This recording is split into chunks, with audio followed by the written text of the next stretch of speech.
Black day मनाना चाहिए, उस दिन काले कपड़े पहन के प्रोग्राम करें आप। सर हमारे लिए ये डे बहुत अहमियत रखता है। 14 क्यों अगस्त अहमियत रखता है मुझे बताएं ना, मैं आपका इंटरव्यू करता हूँ, क्यों अहमियत 14 रखता है भाई? ब्लैक डे मनाएं 14 अगस्त को, खुद मनाएं आप कि हाँ हमसे गलती हुई माजी में, लिहाजा हम 14 अगस्त को नहीं मना सकते, क्योंकि इस दिन 10 लाख आदमियों का, हिंदू मुसलमानों का कत्लेआम हुआ। मेरे बाप ट्रेन पे आया था जलंधर से लाहौर, वो बताता था कि कैसे अटारी से लेके तो वाघा तक जो है, एक तरफ हिंदू और मुसलमानों की दोनों तरफ लाशें और गिद्ध खा रहे थे उनको। करेक्ट दैट मिस्टेक, उस गलती को का इजाला करें, उसको ठीक करें, अनडू पार्टीशन, वापस हिंदुस्तान में मिले, partition has to be undone. तो बनाएंगे बर्बरियत का ऐसा निशान बनाएंगे कि ये रहती दुनिया तक याद रखेंगे दुनिया वाले, हिंदुस्तान के साथ जो है पंगा लेना अच्छा नहीं है। दोस्तों, US law makers US house ने एक रिजोल्यूशन पास किया है जिसके अनुसार यूएस में 15 अगस्त इंडिया इंडिपेंडेंस डे को नेशनल डे का नाम दिया है। पूरे यूएस में बड़े ज़ोर शोर से 15 अगस्त को सेलिब्रेट किया जाएगा। पीएम मोदी को ऑनर दिया जाएगा। जबकि ट्विटर पर एक पोस्ट शेयर की जा रही है कि 14 अगस्त को ब्लैक डे के तौर पर मनाया जाए, जिससे पाकिस्तानी मीडिया में खलबली मची है और चर्चाएं जोर शोर से चल रही हैं। जानते हैं कि अगस्त का महीना चल रहा है, इंडिपेंडेंस डे आने वाला है, 14 अगस्त भी आने वाला है और 15 अगस्त भी आने वाला है। और एक बहुत बड़ी खबर भारत के लिए हमें सुनने को मिली है कि US law makers US house ने एक रेजोल्यूशन पास की है जिसके मुताबिक यूएस में 15 अगस्त को नेशनल डे का नाम दिया गया है और बहुत ही प्रोटोकॉल के साथ पूरे यूएस में 15 अगस्त की सेलिब्रेशन मनाई जाएंगी, उनको रिस्पेक्ट दी जाएगी और ऑनर किया जाएगा, प्राइम मिनिस्टर मोदी को भी और इंडिया को भी। दूसरी तरफ अगर हम 14 अगस्त की बात करते हैं तो ट्विटर पर एक ट्वीट की जा रही है, व्हाट्सएप ग्रुप्स पर या सोशल मीडिया पर एक पोस्ट शेयर की जा रही है कि 14 अगस्त को ब्लैक डे का नाम दिया जा रहा है, पता नहीं क्यों। तो क्या कहेंगे इस बारे में? सबसे पहले सर आपसे जानते हैं। देखें बात ये है कि अब ये इस पे तो कोई तबसरा करने की जरूरत ही नहीं। देखिए 14 अगस्त था ही ब्लैक डे, क्योंकि 14 अगस्त को हिंदुस्तान के जिंदा जिस्म को अंग्रेजों ने अपने सहूलतकार मोहम्मद अली जिन्ना के साथ और लियाकत अली खान के साथ और मुस्लिम लीग के साथ मिलके काटा, उसके हिस्से किए, लेफ्ट और राइट बाजू काटा। और वो इसलिए काटे क्योंकि ये जख्मी रहे हिंदुस्तान, और वो जख्मी रखा गया। और आज भी हिंदुस्तान के को जख्मी रखा हुआ है, क्योंकि पीओजेके और पीओजीबी जो है वो आज भी पाकिस्तान के कब्जे में है। और ये कब्जा भी अंग्रेजों ने करवाया पाकिस्तानी सहूलतकारों के जरिए, क्योंकि दोनों मुल्कों में उस वक्त जो इंडियन आर्मी के चीफ थे और जो पाकिस्तान आर्मी के चीफ थे, दोनों अंग्रेज थे। वो दोनों आपस में मिलके अपने जो कमांडर्स थे लोकल, उनके जरिए उन्होंने ये किया। तो वो तो 14 अगस्त तो समझ में आता है कि ब्लैक डे मनाया जाए। फिर 14 अगस्त इसलिए भी ब्लैक डे बनता है कि 14 अगस्त को पैदा होने वाली जो नाजायज रियासत है, उसने एक साल के अंदर अंदर ना सिर्फ ये कि जम्मू कश्मीर की रियासत पे हमला करके उसके टुकड़े किए, बल्कि 28 मार्च 1948 को, अभी साल भी नहीं हुआ था कि बलूचिस्तान पे गन रख के तो इलाके पाकिस्तान के दस्तखत कराए। और ये सारा कुछ जो है ये एक मुस्लिम रियासत यहाँ पे कायम। और 14 अगस्त इसलिए भी ब्लैक डे है क्योंकि 14 अगस्त को एक ऐसी रियासत वजूद में लाई गई जिसने सबसे ज्यादा मुसलमानों का कत्लेआम किया। बांग्लादेश में 30 लाख मुसलमानों का कत्लेआम किया। 2.5 से 3 लाख जो महिलाएं हैं उनके साथ खराब हरकतें की। इसी तरह से अफगानिस्तान में 10 लाख मुसलमान इन्होंने मारा। ये वॉर जो थी ये जहाद के नाम पे, रूस के खिलाफ जो इन्होंने जहाद शुरू किया था, 10 लाख इन्होंने अफगान वहां मारा है और मरवाया है। कश्मीर में तकरीबन 1 लाख मुसलमान जो है वो ये मरवा चुके हैं। इसी तरह बलूचिस्तान में भी हजारों की तादाद में बलोच मुसलमानों का कत्लेआम किया है। तो ये एक इंतहाई बद किरदार और नैश किस्म की रियासत 14 अगस्त को बनी, तो ब्लैक डे तो बनता है। 15 अगस्त को 15 अगस्त को 1857 की जो फर्स्ट इंडिपेंडेंस वॉर हुई थी, ये वो उसकी कल्मिनेशन का दिन था। वहां से लेकर जब से अंग्रेजों के खिलाफ जंग शुरू की लोगों ने, मकामी लोगों ने, कुछ महाराजाओं ने, कुछ अर्बन जो थे इंटेलेक्चुअल्स उन्होंने, कुछ अर्बन गुरिल्लाज टाइप जिस तरह भगत सिंह वगैरह थे, फिर आगे चल के फौज बकायदा बनी ना, इंडियन नेशनल आर्मी बनी भाई, उसका कहीं कोई जिक्र नहीं है, छुपाया जाता है उसको। इंडियन नेशनल आर्मी जो है श्री चंद्र प्रसाद बोस ने जो बनाई, वो असल वजह थी कि इनको भागना पड़ा अंग्रेजों को। तो वो एक जद्दोजहद के नतीजे में गदर पार्टी से लेकर कम्युनिस्ट पार्टी तक, और कम्युनिस्ट पार्टी से लेकर नेताजी की जो आर्मी थी उस तक का एक मुसलसल जो है जद्दोजहद अगेंस्ट कॉलोनियल ऑपरेशन की स्ट्रगल की हिस्ट्री है। तो उसको 15 अगस्त को सेलिब्रेट किया जाता है, जिसके नतीजे में एक ऐसी रियासत बनी जिसमें आज 28 रियासतें और तकरीबन 8 से 10 यूनियन टेरिटरीज शामिल हैं, और उनको पूरे हकूक है वहां। यानी अगर एक स्टेट कोई चीज बनाती है, बिजली बनाती है, और वो सप्लाई करती है बाकी स्टेट्स को, तो उसको उसका रेवेन्यू मिलता है। हमारी तरह नहीं है कि 1 खरब 59 बिलियन रुपीस की बिजली आजाद कश्मीर से ये लोग ले जाते हैं और एक हमें फिर उल्टा महंगी बिजली बेचते हैं।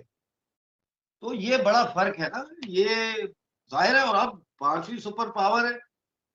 जो मैंने तो 2019 में आपको वीडियो भेजा, जिसमें 2019 में एडनबरा में भारतीय काउंसलेट के सामने मैंने तकरीर की, और मैंने कहा कि हिंदुस्तान को दुनिया की इकोनॉमिक पावर बनने से अब कोई नहीं रोक सकता। तो 2019 जो है वो 4 साल पहले था। ये तो पिछले 1.5-2 साल में इकोनॉमिक पावर का दुनिया ने देखा है ना तमाशा। मैं तो उस वक्त से कह रहा हूं।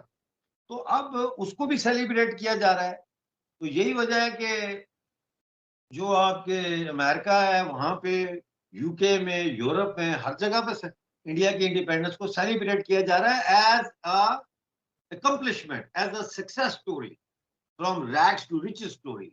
देखिए ना, जब आप किसी तालाब में छलांग मारते हैं तो कभी कभी वो नीचे जो तालाब के नीचे जो पौधे उगे होते हैं पानी में, वो पाँव में उलझ भी जाते हैं ना।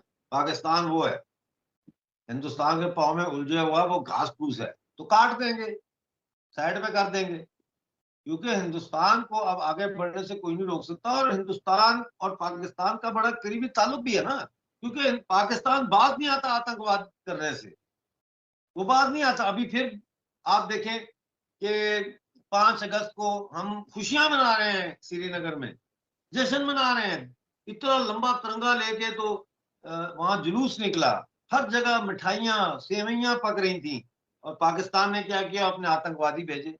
वो तो भला हो भारतीय सिक्योरिटी फोर्सेस का, जिन्होंने 3 तो नीचे गिरा दिए, और अगले दिन पाकिस्तान के अखबारों में खबर छापी, 3 मासूम कश्मीरी शहरियों को भारतीय फौज ने बर्बरियत का निशाना बनाया। तो बनाएंगे बर्बरियत का ऐसा निशान बनाएंगे कि ये रहती दुनिया तक याद रखेंगे, दुनिया वाले भी, कि हिंदुस्तान के साथ जो है पंगा लेना अच्छा नहीं है। अगर कोई खामोश है तो उसकी खामोशी को बुजदिली ना समझा जाए, शराफत समझा जाए। जी। माइका, आप क्या कहेंगे इसके बारे में? देखिए, सबसे पहले तो मैं सभी दर्शकों को नमस्कार बोलना चाहूँगी, चूँकि आपने बोला कि दुनिया एक तरफ से 15 अगस्त को जो है, अगर दुनिया में बात की जाए, अगर यूएस में बात की जाए, तो एक तरफ से 15 अगस्त को जो है काफ़ी ज़्यादा अहमियत हासिल है। यूएस में सेलिब्रेट किया जाता है। यूएस की गवर्नमेंट ने ये बोला है, यूएन में रेज़ोल्यूशन पास हुआ है कि यूएस में रेज़ोल्यूशन पास हुआ है कि ये एक नेशनल डे माना जाता है। अब सवाल है कि आपके जिस तरीके से अमजद अयूब मिर्ज़ा साहब ने बोला कि यहाँ पे इन्होंने ये ज़िक्र किया कि पाकिस्तान जिस प्रकार से पाकिस्तान ने दुनिया को दिया ही क्या है? आप मुझे बोलिए। पाकिस्तान ने हमेशा हर किसी वर्ल्ड के कोने में टेररिज़्म फैलाने की कोशिश की। अब पाकिस्तान के पास वो पावर्स नहीं है, वो सुपीरियर पावर्स नहीं है कि वो यूएस जाए या फिर और किसी सुपर पावर कंट्री में जाए और वहाँ पे जो है दहशतगर्दी फैलाए।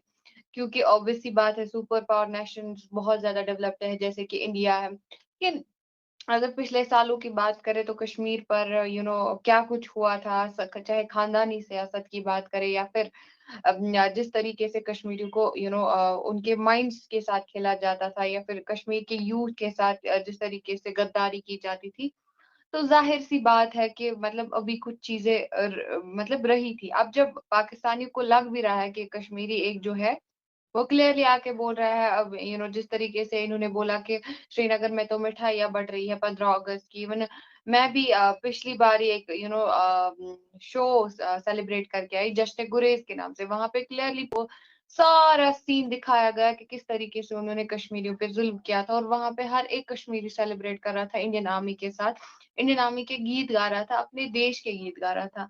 तो जिस तरीके से आप लोग जो है कश्मीर के नाम पे, भारत के नाम पे, आप खुद वहां पे अंदाजा करो कि एक तरीके से भारत को जो है, भारत का जो इंडिपेंडेंस डे है वो पूरे वर्ल्ड में सेलिब्रेट होने वाला है, वो यूनाइटेड स्टेट्स ऑफ अमेरिका में सेलिब्रेट होने वाला है।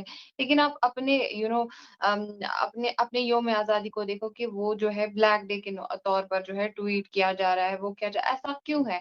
क्योंकि पाकिस्तान के ऐसे कारनामे हैं, पाकिस्तानी जब से ही पाकिस्तान बना है, जो कि आप भी जानते हैं कि हर कोई अपनी मातृभूमि को याद रखता है। चाहे अखंड भारत की बात करें, पहले पाकिस्तान तो भारत से ही निकला है, पाकिस्तान का कल्चर, पाकिस्तान का ट्रेडिशन, पाकिस्तान का जन्म तो भारत से हुआ है ना। जब पाकिस्तान भारत की इज्जत नहीं करता, तो पाकिस्तान की, कहते हैं ना कि जब एक बच्चा माँ बाप की इज्जत नहीं करता है तो उसकी पूरी दुनिया इज्जत नहीं करती है। तो ये एक बेस्ट एग्जाम्पल है कि आई थिंक पाकिस्तान जो है वो भारत से निकला है। लेकिन मुझे आपसे यहाँ पर एक सवाल पूछना चाहूंगी कि सर जो नेशनल डे भारत का मनाया जाने वाला है यूएस में, उसमें काफी ज्यादा डेमोक्रेटिक वैल्यूज को मेंशन किया जाएगा, पार्टनरशिप वगैरह जो भी फ्रेंडशिप है भारत की और यूएस की उसको स्पेशली मेंशन किया जाएगा और सल्यूट पेश किया जाएगा भारत को। अब मुझे सर आप ये बताएगा, जो नेशनल डे यूएस में मनाया जाने वाला है उसके बाद आपको क्या लगता है कि इसका यूएस और भारत के रिलेशनशिप्स पर कितना असर पड़ने वाला है? पिछली दफा की बात करते हैं तो पिछली दफा भी हमने देखा कि सऊदी अरब जैसे मुल्क में भारत का कौमी तराना पढ़ा गया।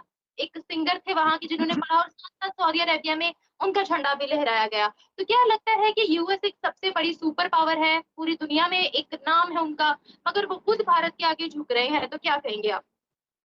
देखें, अभी दुबई में, सऊदी अरब में तो हिंदू मंदिर बन रहे हैं बड़े बड़े, समझे कि नहीं? तो कहने का मकसद ये है कि ताल्लुकात अमेरिका के और भारत के भी और मजबूत होंगे। भारत दुनिया की मजबूरी है, दुनिया भारत की मजबूरी नहीं है। आज की तारीख, आज भारत दुनिया की मजबूरी है। आज की फाइनेंशियल टाइम्स की रिपोर्ट है कि चाइना का इकोनॉमिक बबल बस्ट हो चुका है, चाइना नीचे जा रहा है। चाइना की इकोनॉमिक ग्रोथ इस जुलाई के महीने की 14.5% कम रही है पिछले साल के जुलाई के मुकाबले, सॉरी 2020 के मुकाबले, जुलाई के मुकाबले। ताइवान की भी नीचे जा रही है, 10.5% उनकी ग्रोथ नीचे गई और उनका माल खरीदने वाला कोई नहीं है। क्योंकि यूरोप में जो इकोनॉमिक क्राइसिस आया है कोविड के दौरान, लोगों की कुव्वत खरीद जवाब दे गई है और ज्यादातर लोग चाइना का माल ऑनलाइन खरीदते हैं। ये जो होता है इलेक्ट्रॉनिक का सामान, मोबाइल फोन हो गया, हेडफोन हो गए और चीजें हो गई, आईफोन वगैरह, ये तो वो ऑनलाइन खरीदते थे, वो अब नहीं खरीद रहे। दूसरी तरफ खबर ये आई है परसों के फाइनेंशियल टाइम्स में कि यूरोप में हॉलिडे इंडस्ट्री जो है उसने तारीख का बूम देखा है, जो 1970 की दहाई के बाद इस दफा देखा है। यानी कि जो जेट 2 कंपनी है हॉलिडे की, उनके तकरीबन 45% उनके बुकिंग्स में इजाफा हो गया। होटल्स की बुकिंग में जो है वो 30% से ज्यादा इजाफा हुआ है। तो लोग अब स्पेंड कर रहे हैं हॉलीडेज पे, रेस्टोरेंट्स पे, तो बाइंग नहीं कर रहे जो स्टाफ होता है ऑनलाइन। तो नतीजा उसका ये है कि चाइना का जो सामान है वो नहीं बिक रहा, जिसका मतलब ये उसका नॉकडाउन इफेक्ट होगा। एवर ग्रांट जो उनकी प्रॉपर्टी कंपनी थी उसका दिवालिया हो गया, सरकार ने पैसा डाला फिर भी दिवालिया हो गया, उसका knock on effect property industry में। अब ये मैन्युफैक्चरिंग इंडस्ट्री में इसका नॉक ऑन इफेक्ट जा रहा है। तो इसलिए हिंदुस्तान के साथ दोस्ती जो है वो हर मुल्क के फायदे में है, क्योंकि हमारे पास हिंदुस्तान में आईटी के लोग भी हैं, और अब तो आईटी से आगे की बात हो रही है ना, अब तो एआई की बात हो रही है, आर्टिफिशियल इंटेलिजेंस। वो टेक्नोलॉजी भी हमारे पास है और उसको डेवलप किया जा रहा है बड़ी तेजी से। हम हेलीकॉप्टर्स बना रहे हैं, जहाज बना रहे हैं, एयर बसेस बना रहे हैं, अब जेट इंजन भी बनाना शुरू हो। आप अगर हमसे जुड़ा रहना चाहते हैं तो कृपया मेरे चैनल को सब्सक्राइब करें और बेल आइकन को दबा दें, जिससे नई वीडियो की जानकारी तुरंत आप तक पहुंच जाएगी।